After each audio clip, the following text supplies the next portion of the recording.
هر کسی که برخلاف مذهبتان فتواتون میتد قبولش نکنین. این هم قدر گپ.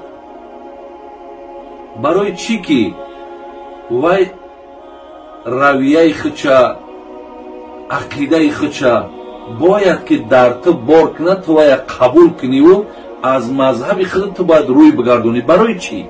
استاد ما در پانتون میگوید که بیرون شدن از مذهب کفر است، ولی شخصا خودم به این عقیده نیستم. باز هم بیان کنیم من تاسف میکنم که از کدام مذهب.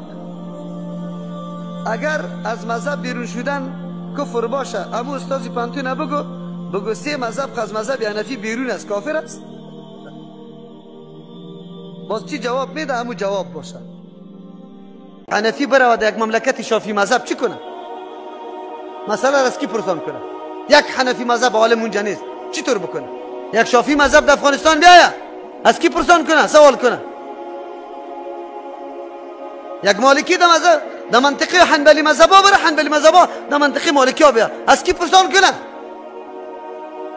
تو بگو.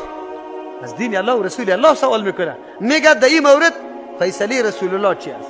پیغمبر چی رقم؟ نه میگه تو تراویح حنفی چی رقم است، میگه رسول الله تراویح چی رقم خوانده. اینطور برات میگه. ما را میگه شما تفریقه میندازی، شما تفریقه میندازی. دین پیغمبر را بگیری 4 را جور کنی.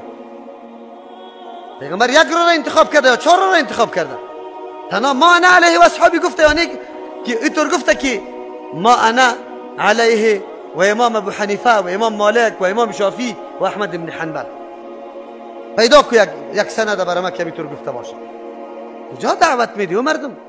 نکنی پیش الله رفته نیستیم، ملت بفهمانیم، ملت آگاه کنیم.